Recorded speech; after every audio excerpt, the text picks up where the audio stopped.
nos busca Romanos 3, pero él va a leer del 19 al 24. Y voy a pedirle por acá a nuestra hermana Steffi, si por favor nos ayuda con Jeremías 17:9, profeta Jeremías capítulo 17 versículo 9. Y de este otro lado vamos a pedirle a nuestra hermana Sandy si nos ayuda con Juan capítulo 1 versículo 5. Amén. Así que yo voy a comenzar con Romanos 3. Los demás, si gustan buscarlo, si quieren escuchar, pues escuchemos la palabra de nuestro Dios. Romanos capítulo 3, versículo del 10 al 12. Hermano Isaac. ¿Sí, hermano? ¿Qué capítulo dice, perdón? Romanos 3, pero usted va a leer del 19 al 24. Yo leo del 10 al 12 y usted del 19 al 24. Amén. Dije que por acá nuestra hermana Stefis, Jeremías 17:9, y nuestra hermana Sandy, Juan 1:5. Amén. Dice así la palabra de nuestro Dios. Doy un tiempecito para que los busquen los que les pedí. ¿Ya lo tienen, hermanos, hermanas? Amén. Ok, leo Romanos 3, capítulo 10 al 12. Dice así la palabra de nuestro Dios. Romanos 3, 10 y 12. Ay, perdón, estoy en Tito, digo. Ay, no es.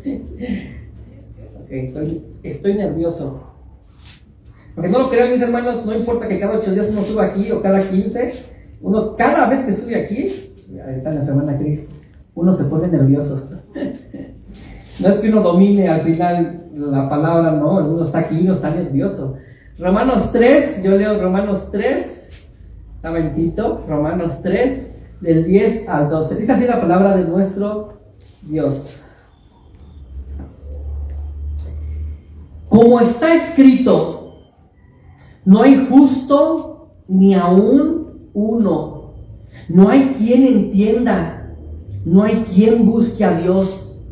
Todos se desviaron, a una se hicieron inútiles. No hay quien haga lo bueno, no hay ni siquiera uno. Mi hermano Hilario, por favor, del 19 al 24.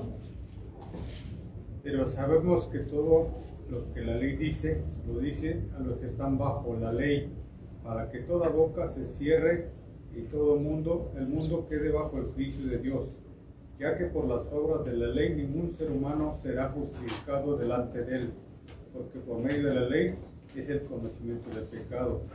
Pero ahora, aparte de la ley, se ha manifestado la justicia de Dios, testificada por la ley y por los profetas. La justicia de Dios por medio de la fe de Jesucristo para todos los que creen en Él, porque no hay diferencia, por cuanto todos pecaron y están destituidos de la gloria de Dios, siendo justificados gratuitamente por su gracia mediante la redención que es en Cristo Jesús. Amén. Amén. Nuestra hermana Estelis, Jeremías 17:9, por favor. Engañoso es el corazón más que todas las cosas, y perverso, ¿quién lo conocerá? Amén. Y nuestra hermana Sandy, Juan 1:5, por favor.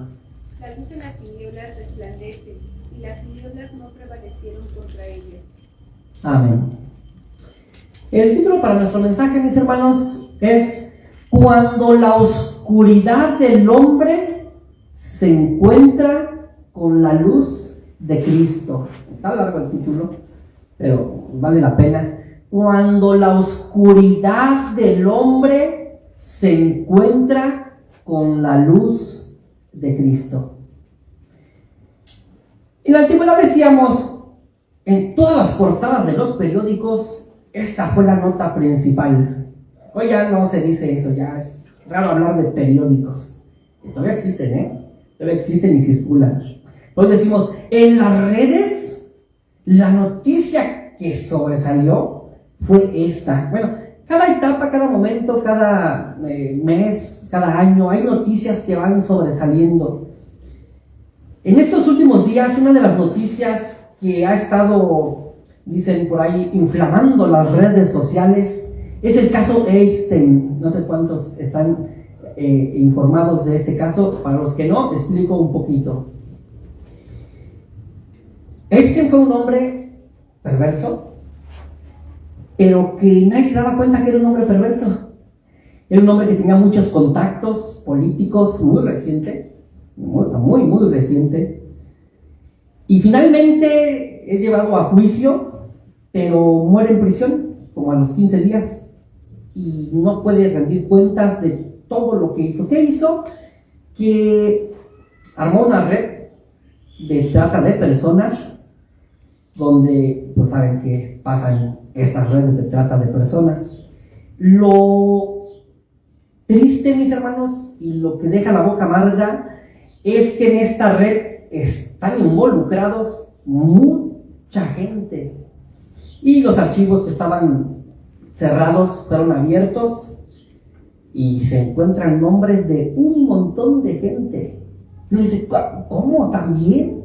No todos los que aparecen allí son culpables, pero muchos de los que aparecen allí practicaban estas cosas. Pues bueno, mis hermanos, cuando vemos cosas como estas, la pregunta que uno hace es, ¿cómo es posible que el ser humano llegue tan lejos? Es que no solamente era trata de personas, hay desaparecidos, mujeres desaparecidas, que sin duda a lo mejor murieron, una profundidad de maldad y de gente en la que nosotros hemos confiado, de gente en la que nosotros hemos puesto nuestra confianza y esperanza. ¿Cómo es posible que el ser humano llegue tan lejos? ¿Cómo es posible que el ser humano pueda dar una cara, pero en el interior ser otro? En la oscuridad, donde nadie ve, ser otra persona. ¿Cómo es posible que esa gente, esos poderosos que gobiernan nuestro mundo, que determinan las leyes, que castigan al opresor, que castigan a los malos, también se encuentran haciendo el mismo mal? Pero mis hermanos, este caso no lo menciono para señalar la superioridad normal o la superioridad, moral de alguno de nosotros, sino para recordar una verdad bíblica, incómoda pero necesaria, una verdad bíblica incómoda pero necesaria, y es la doctrina de la depravación total del ser humano. La doctrina de la depravación total del ser humano. Y si se escucha la doctrina incómoda, decir que el ser humano es un depravado total. De hecho, leíamos en Romanos capítulo 3, nuestro hermano Hilario y un servidor leíamos que no hay justo, ¿qué? Ni aún uno. No hay justo ni aún uno. Jeremías 17, leía nuestra hermana Estevis, que el corazón del hombre es engañoso. ¿Quién lo conocerá? Mis hermanos, la Escritura nos responde con sobriedad y sin tratar de maquillar la realidad del ser humano. El hombre está profundamente corrompido por el pecado. La Biblia no se sorprende por la maldad humana, La Biblia no se sorprende, no, la explica. La Biblia no se sorprende y, ¡ay, el hombre! No, la Biblia da por hecho, sin maquillarla, y dice, leamos Romanos capítulo 3, ahí está la radiografía del ser humano, de todos los seres humanos. No hay justo ni aun uno, no hay quien busque a Dios, no hay quien haga lo bueno. Y si seguimos leyendo, dice, sepulcro abierto en su garganta, sus pies presurosos a hacer el mal, debajo de su lengua hay veneno. Esa es la realidad del ser humano. La Biblia no se sorprende por la maldad del hombre, la explica. Así que en primer lugar, mis hermanos, quiero que consideremos la depravación humana manifestada en los poderosos. Como leíamos Romanos 3:10, no hay justo ni aún uno. Y los poderosos, mis hermanos, los políticos, la gente de influencia, ¿verdad? No se salva de esta realidad. Personajes que admiramos y que decimos, yo quisiera ser como él. Personajes que hacen caridad, que hacen filantropía, se llama, y donan dinero por una buena causa para ayudar al hambre. También están dañados por esta realidad que dice la Escritura. En el interior, en lo profundo, sus intenciones, su voluntad, todo está dañado por el pecado. Y por consecuencia, todo lo que hagan va a ser consecuencia de la depravación interior. Aún con todas sus buenas obras, no hay justo ni aún uno. Es que, mis hermanos, cuando el ser humano tiene poder, cuando un ser humano tiene poder, ¿sabes qué es lo que hace el poder? El poder no produce pecado, el poder lo expone. Cuando gente llega a tener poder, mis hermanos, ese poder hace que fluya su pecado. Esos poderosos que tienen dinero, tienen buenos abogados, tienen quien los defienda, tienen dinero para callar la boca, tienen tantos millones para decir, tú cállate y aquí está. Hermano, cuando el ser humano tiene poder, ¿sabes qué hace el poder? Expone su pecado y sale el pecado. Cuando el ser humano, cuando Dios permite que alguna autoridad, que algún hombre tenga dinero y tenga poder, mi hermano, el corazón caído se muestra con más claridad, solo que en lo oculto, donde la mayoría del pueblo no lo vea. La doctrina de la depravación total, mis hermanos, nos enseña que nos enseña que no todos cometen los mismos pecados al mismo grado. No es que todos cometan los pecados que existen al mismo grado. Pero cuando alguien tiene poder y tiene dinero, esos pecados fluyen, se acrecentan, se exhiben. Por eso cuando vemos a políticos, a empresarios, a líderes caer en pecados grotescos, no estamos viendo monstruos. ¿Sabes qué estamos viendo? Humanos caídos, humanos pecadores, hombres sin freno, hombres sin temor de Dios. El problema, mis hermanos, no es el poder ni el dinero, el problema es el corazón del hombre. Ese es el problema, el corazón del hombre. ¿Qué decía el profeta Jeremías? Porque engañoso es el corazón del hombre. ¿Quién lo conocerá? El problema no es el poder, el problema no es el dinero, el problema es el corazón del hombre. Y mis hermanos, cuando nuestros políticos, nuestros líderes caen en esos pecados o son exhibidos en esos pecados, son vistos en esos pecados grotescos, nos escandalizamos y nos duele y decimos, ¿cómo es posible? Pero mi hermano, esa depravación total no solamente está en la gente poderosa. Esa depravación total es la misma corrupción que se encuentra en toda la humanidad. En toda la humanidad. Engañoso es el corazón, y aquí hablamos de corazones de todos. Engañoso es el corazón más que todas las cosas. Dice el profeta Jeremías en su capítulo 17, versículo 9. Decimos hoy en día, escucha tu corazón. Tú haz lo que te dicte el corazón. Pero la Biblia dice que el corazón es engañoso más que todas las cosas. ¿Quién lo conocerá, mis hermanos? ¿Quién lo conocerá? A veces nosotros sabemos lo que abrigamos en el corazón hasta que se manifiesta el pecado.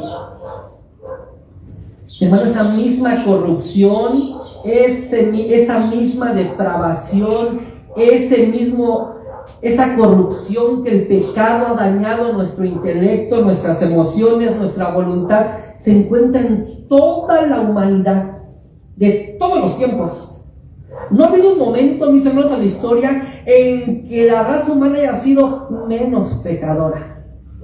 De hecho, si tú vas desde Génesis, capítulo 6, recuerdas que dice que Dios se asomó a la tierra de una manera así como una analogía, y que como si Él estuviera así en lo alto, que Él está en todas partes. Se asomó y dijo, a ver si hay un justo, y no vio a ninguno. Vio que todos los seres humanos, todos, solo pensaban en hacer el mal desde el principio. Si tú piensas, no, hoy está tremendo mi hermano, porque hoy, mira cuánto pecado. No, es el pecado. Desde que hay seres humanos caídos, el pecado ha fluido de sus corazones. Después el salmista, en uno de los salmos, dice exactamente lo mismo, que no hay justo ni aún uno. Y luego el apóstol Pablo, ya en nuestra era moderna, después de Cristo, Romanos capítulo 3, dice exactamente lo mismo, que no hay justo ni aún uno, que no hay quien busque a Dios, no hay quien haga lo bueno, no hay ni siquiera uno. Esa es la realidad del ser humano en todas las épocas. La misma corrupción y la misma depravación que se encuentra en el corazón de los poderosos es la misma corrupción y depravación que se encuentra en toda la humanidad. Y es que el peligro espiritual, mis hermanos, surge cuando pensamos que el problema son ellos, los poderosos, los líderes. Ellos son el problema. Pero la Escritura nos quita toda superioridad moral y nos hace ver la condición de toda la humanidad. Es por esa corrupción, mis hermanos, que hay abusos. Es por esa corrupción, mis hermanos, que hay crímenes. Es por esa corrupción que hay robos. Es por esa corrupción que hay orgullo, hay ira, hay contiendas, hay lujuria, hay manipulación, hay mentiras, hay dureza de corazón. Todo eso es el efecto de la corrupción del pecado, de la depravación total del hombre. Y mis hermanos, cuando Dios no reina en el corazón del hombre, algo siempre ocupa su lugar, y es el pecado. Si Dios no reina en el corazón del hombre, el pecado ocupa ese trono y es el que reina y gobierna. Pero mis hermanos, hemos hablado de los poderosos, de los líderes, de esa gente en las que hemos puesto nuestra confianza al salir a las urnas y dar nuestro voto y de repente nos decepcionan. Lo hemos visto en un sentido general, toda la humanidad. Pero mi hermano, la corrupción del hombre, esta doctrina de la depravación del hombre, apunta a uno mismo, a mí, a ti.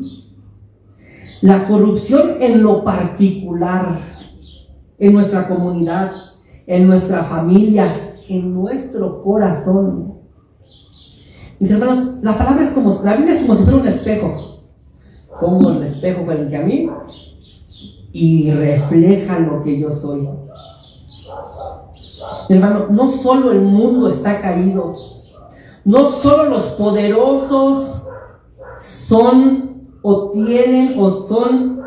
tienen este efecto en su corazón del pecado. Mis hermanos, todos los seres humanos, incluido tú y yo, hemos sido afectados por el pecado.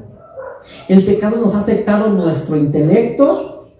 El pecado nos ha afectado nuestras emociones. El pecado nos ha afectado nuestras decisiones. Mi hermano, si el pecado no afectara nuestro intelecto, nuestras decisiones, nuestras emociones, mi hermano, seríamos perfectos.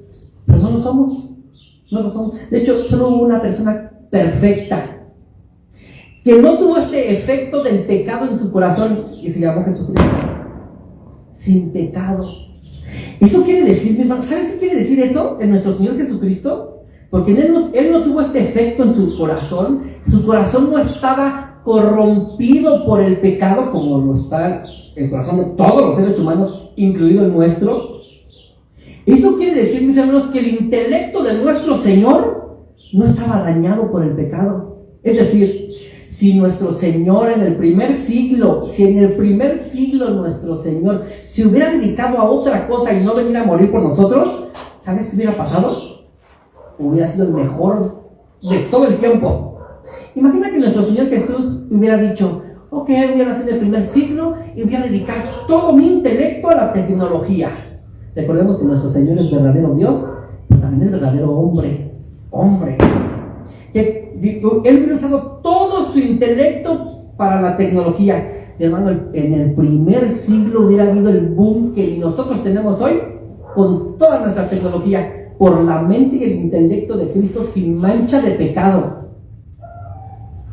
Y así en todas las áreas, en sus emociones, en sus decisiones. Pero aparte de nuestro Señor, mis hermanos, todos los corazones, el interior del ser humano ha sido dañado por el pecado y esto nos hace depravados. Entendamos la palabra depravado no como quien hace todo lo malo que puede, sino entendamos la palabra depravado como aquel que todo lo que hace está manchado por el pecado. Todo lo que hacemos está manchado por el pecado, incluso nuestras buenas obras manchadas por el pecado.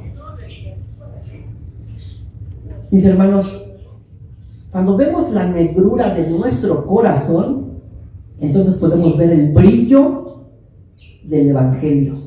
Cuando vemos la negrura de nuestro corazón, es que entonces podemos admirar la luz de nuestro Señor. Nuestra hermana Sandy leía Juan 1.5. ¿Qué decía Juan 1.5? ¿Recuerdan? ¿Lo quiero volver a leer, hermana Sandy, por favor? Juan 1.5. La luz en las tinieblas resplandece, y las tinieblas no prevalecieron contra ellas. La luz, gracias hermana. La luz en las tinieblas resplandece.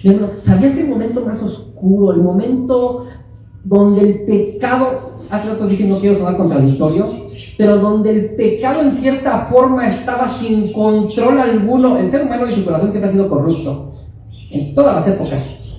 Pero en un momento en el que las fuerzas demoníacas, en que el mismo diablo estaba parecía que estaba desatado, fue en el primer siglo.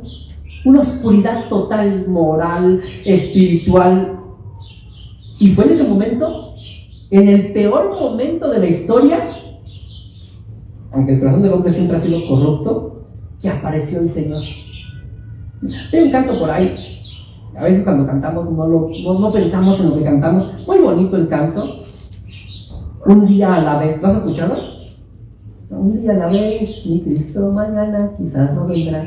Después dice, hay una frase que dice: tú ya viviste entre los hombres. Y dice: tú sabes, Señor. ¿Qué dice? Que hoy está peor. Es mucho el dolor. O sea, Señor, a mí me tocó vivir una etapa peor que la que viviste tú, Señor. Y dice: ay, no sabes ni el canto. Si alguien vivió en la peor etapa de la humanidad, fue nuestro Señor. ¿No acaso cuando vas a la Biblia te das cuenta de endemoniados por donde quiera? O sea, cada esquina endemoniados. No vemos ya eso.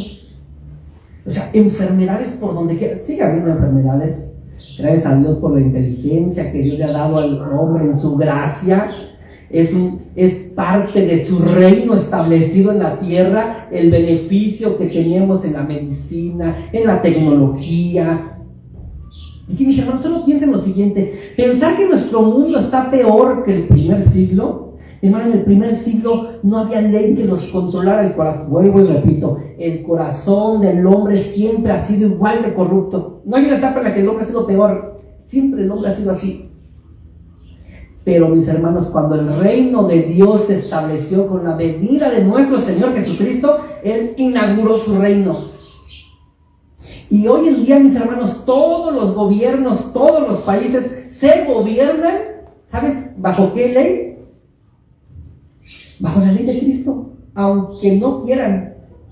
Mi hermano, estos poderosos que hablaba al inicio, en el caso Einstein, ellos quisieran desaparecer leyes que tienen que ellos que legislar y que tienen ellos que controlar y que tienen ellos que castigar. ¿Por qué es, mi hermano, que incluso los poderosos no pueden cambiar las leyes como no matarás, no cometerás adulterio, ¿por qué no pueden cambiar esas leyes? Son las leyes establecidas por Cristo en su mundo. Y no las pueden cambiar. Tienen que legislar sobre esas leyes, la ley moral del reino de Cristo. Y tarde o temprano, mis hermanos, esa ley les pide justicia, a rendir cuentas. E incluso los que gobiernan y los que juzgan. Mi hermana, cuando vemos nuestras tinieblas a la luz del Evangelio, es entonces cuando podemos ver lo hermoso que es el Evangelio, lo hermoso que es Jesús nuestro Señor. El problema del hombre, mis hermanos, es que a veces quiere o voltea a ver el Evangelio creyendo que su corazón es bueno, que su corazón es bondadoso, que su corazón es amoroso, que su corazón es bueno, y que si soy malo no soy tanto como fulano de tal. Y haciendo un examen así, mis hermanos, no podemos ver nuestra corrupción, no la vemos. Pero cuando vemos nuestra vida a la luz de Cristo, decimos, qué corrupto y depravado soy, a la luz de Cristo. Mi hermano, la medida moral no es ningún político, la medida moral no es ningún líder político ni religioso. Nuestra medida moral, ¿sabes cómo se llama? Jesús. ¿Quieres ver cómo estás? No te compares con los políticos, no te compares con algún líder, no te compares con el vecino, no, compárate con Cristo y a ver, Cristo y yo, no, pues estoy lejísimos, estoy perdido. Pero es ahí, mis hermanos, donde la luz del Evangelio brilla y resplandece. Porque ¿sabes por qué tipo de gente vino a morir Jesús? ¿Por los sanos o por los enfermos? Y aquí estamos hablando sanos y enfermos de pecado. ¿Por qué tipo de persona vino a morir Jesús? Por esa gente depravada, corrupta. Por ellos vino a morir Jesús. Y cuando yo digo, yo soy parte de ellos, Jesús vino a morir por mí. Entonces el Evangelio brilla, el Evangelio resplandece. Hermano, aquí el Evangelio irrumpe con esperanza.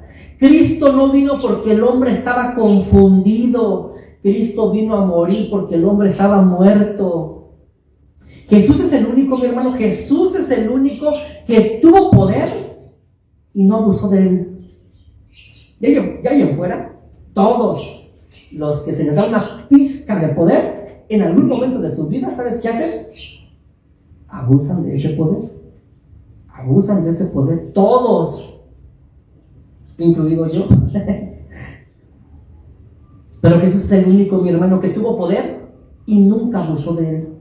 Nunca abusó de él. Es el único inocente que no encubrió el pecado, sino que lo cargó. Sí, porque en este caso de otra de las grandes preguntas es, ¿y por qué si mucha gente sabía de esto, por qué no lo manifestó? ¿Por qué no lo decía? Y también ese es un delito, encubrir un delito. Pero nuestro Señor Jesús es el único inocente que nunca encubrió el pecado. Cuando veía pecado, lo señalaba, pero después de señalarlo, lo cargaba sobre él y lo pagó en la cruz. Es el único rey que no explotó a los débiles, sino que se entregó por ellos. Mis hermanos, Jesucristo es el único inocente que un día sufrió hace más de 2000 años en la cruz del Calvario. ¿Alguna vez has escuchado preguntas como ¿por qué gente inocente sufre? ¿Alguna vez has escuchado esa pregunta? ¿Por qué gente inocente sufre, hermanos? Bueno, déjenme decirles que eso no es verdad. O que eso solo fue verdad una vez. ¿Por qué la gente inocente sufre? Mira cuánta gente inocente sufriendo. Bueno, eso solo pasó una vez. Y pasó en la cruz del Calvario. Cuando un inocente, Jesús, estaba sufriendo. Y en fuera, todos no somos inocentes y por tanto merecemos el castigo. Una única vez pasó eso de que un inocente sufriera y fue en la cruz del Calvario. Nuestro Señor, quien era inocente, justo, sufrió. ¿Y sabes por quién sufrió? Por los que no éramos inocentes, por nosotros, por ti, por mí y por todos los que creen en Él y se arrepienten de sus pecados. Es a la luz es a la luz del Evangelio, mis hermanos, que podemos entonces ver la negrura de nuestro corazón, pero venir a Dios en arrepentimiento, en fe, dándole gracias y dándole gloria por su misericordia y por su amor. Mas Dios muestra su amor para con nosotros, en que siendo nosotros buena onda, Cristo murió por nosotros, ¿verdad? Dice la Escritura. Mas Dios muestra su amor para con nosotros porque pues no éramos tan pecadores como los otros, y por eso Cristo murió por nosotros. Tampoco así nos dice la Escritura. Mas Dios muestra su amor para con nosotros en que, pues bueno, nos hemos equivocado algunas veces y por eso Cristo murió por nosotros. La Escritura dice y afirma: mas Dios muestra su amor para con nosotros en que siendo aún pecadores, Cristo murió por nosotros. En unos momentos, mis hermanos, vamos a participar del pan y del vino, que es una ceremonia no para los justos, es una ceremonia no para los justos, es un banquete para pecadores redimidos. La cena o la mesa del Señor nos recuerda, mis hermanos, que no confiamos en nuestra moralidad. Por eso venimos a la mesa del Señor a recordar el sacrificio de Cristo. Y recordamos que yo no soy lo moralmente bueno como para poder ser salvo. Que alguien sí fue lo perfectamente bueno e inocente que pagó por mi pecado. La mesa del Señor, mis hermanos, nos recuerda que no confiamos en nuestra disciplina espiritual. No, yo no vengo a participar de la cena del Señor porque yo confío que yo merezco comer de la mesa. No, yo no merezco, pero a través de esta invitación a la mesa del Señor, venimos y decimos: Señor, yo no confío en mí, yo confío en ti. Confío en tu muerte, en tu vida entregada, santa y pura por mí. No confiamos, mis hermanos, al participar de la mesa del Señor, no confiamos en nuestra posición espiritual. Eso sería orgullo, mis hermanos. No, yo sí participo de la cena porque yo sí estoy bien con el Señor. Hermano, pecamos de diario. Decía R.C. Sproul, un teólogo maestro ya fallecido, decía: no hay ni por un segundo, mis hermanos, que alguien pueda cumplir la ley de Dios a la perfección. Y recuerdo que leíamos ¿quién leyó? Cuando leíamos Santiago, nuestra hermana Sofi. Recuerden que dice que si transgredimos un solo mandamiento de la ley de Dios, ¿en qué nos hemos convertido? En transgresores de la ley. No es que, pues bueno, yo guardé 8 mandamientos, pues bueno, pues ya, como si nos calificaran, pues tengo 8, no, tiene el 0. Así son las evaluaciones en el reino de Dios. A ver, ¿cuántos mandamientos cumpliste? 6, Señor, paso de panzazo, no, 0, reprobado. Yo, Señor, 9 mandamientos, reprobado. Si no has cumplido los 10, no estás aprobado. Y nadie, mis hermanos, nadie ha cumplido los 10 mandamientos. Decía Sproul: el primer mandamiento de nuestro Señor dice: amarás, resumiéndolo, y Jesús lo resume de la siguiente manera, lo resume en 2: amarás al Señor tu Dios y a tu prójimo. Así se resume la ley de Dios, en amor a Dios, amor al prójimo. Bueno, en el Antiguo Testamento dice: amarás al Señor tu Dios con todo tu corazón, con toda tu mente, con todas tus fuerzas. Y dice Sproul: nadie ha cumplido ese mandamiento ni siquiera por un segundo. ¿O crees, mi hermano, acaso que tú has amado a Dios así?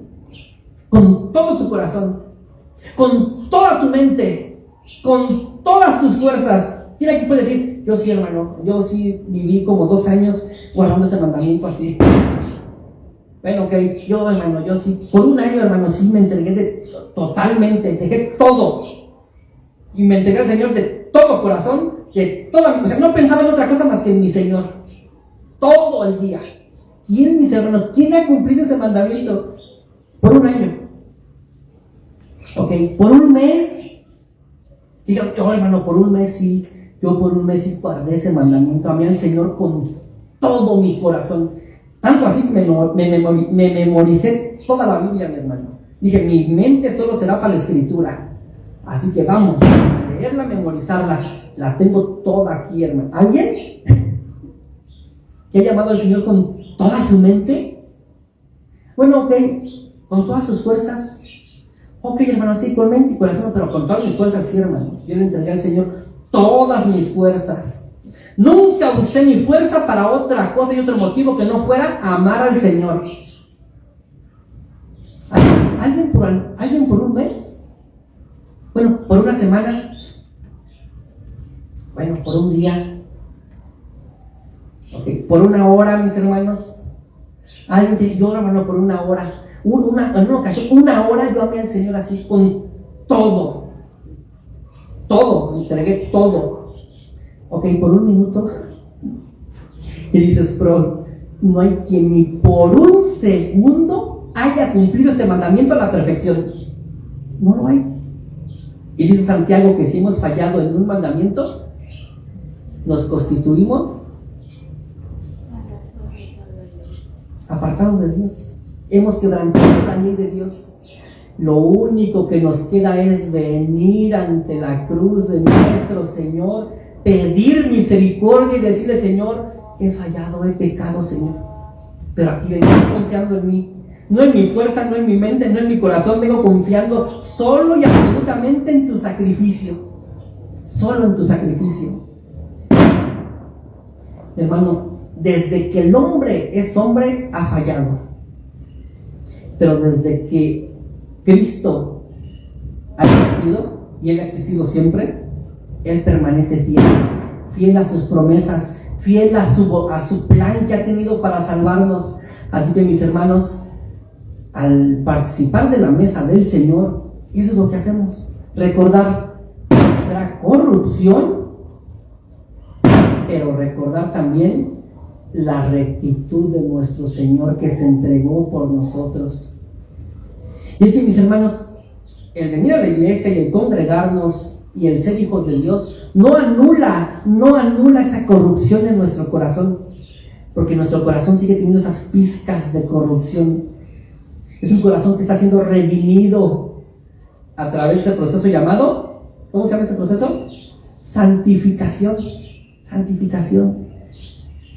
Y por eso, mis hermanos, como cristianos, alguien decía: el Evangelio, las noticias del Evangelio, de que nuestro Señor Jesucristo vino a morir por nosotros, no es la puerta a la vida cristiana. No sé, a mí ya me evangelizaron, me conocí ya. No, esa no es la puerta a la vida cristiana.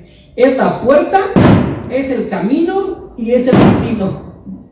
El Evangelio es la puerta, es el camino y es el destino. Cristo murió por mí.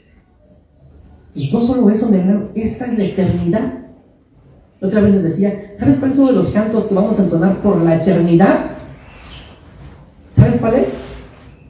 Al Cordero que fue inmolado por mis pecados. Así dice Apocalipsis, que por los siglos de los siglos entonaban al Cordero. O sea, ese cántico lo vamos a entonar por siempre, recordando que si estamos delante de la presencia de Dios, no es por nuestra rectitud, no es por nuestra santidad, sino es solo por el Cordero de Dios que fue entregado por nuestros pecados. Mi hermano, que los líderes políticos religiosos fallen nos decepciona. Pero, mi hermano, tú y yo tenemos un corazón igual, dañado por el pecado. Necesitamos venir a ese personaje, a ese ser perfecto en quien no hay pecado, sino que tomó el pecado, lo puso sobre él y lo llevó a la cruz para pagar por cada una de nuestras faltas, de nuestros pecados, por el puro afecto de su voluntad. Hoy quieres venir delante del Señor, mi hermano, confiando no en quién eres tú, sino en quién es Jesús. Y quieres venir delante de nuestro Señor diciendo: Padre, Señor, yo no confío en lo que soy, sino en lo que tú has hecho por mí. ¿Por qué no en tu lugar, mi hermano, inclinas tu cabeza y vamos a Dios con un corazón humillado, un corazón humilde? La palabra de Dios dice que a los de corazón humilde no rechaza el Señor, pero a los orgullosos los aparta, los mira de lejos. Vayamos a Dios en oración.